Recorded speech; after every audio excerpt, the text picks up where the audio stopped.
এই পুলিশ খুবই অনুতপ্ত। আমি আসার সময় দেখলাম তো ছাত্ররা আর পুলিশ একসাথে দাঁড়িয়ে করছে।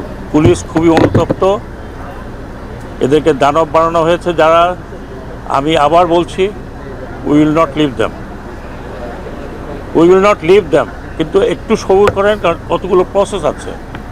একটা সরকারি অ্যাকশন নিতে গেলে অনেকগুলো প্রসেস আছে, সেগুলো টপ টপ করে করা যায় না। তারপরে আবার দেখবেন যে তার 3 বছর পর সে আবার চলে আসছে।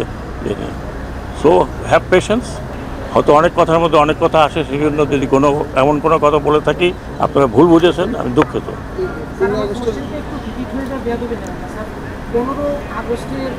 এটা আমি এখন বলতে পারবো না। 15 আগস্ট আজকে বিকালে আমরা বসবো, উই উইল ডিসকাস। যেইটাই হয় there be heavy presence of police, কেউ যাতে কোনো রকমের গণ্ডগোল করতে না পারে। না, সেটা তো এখন সবাই যোগ দিয়ে দিচ্ছে। আমি এখন পর্যন্ত রিপোর্ট কোথায় গেলে এখন পর্যন্ত এখন নেই না। আজকে কী বার? আজকে মঙ্গলবার। বৃহস্পতিবার আমরা জানতে পারবো কজন আসছে কজন আসছে না। এবারে 100% যদি থাকে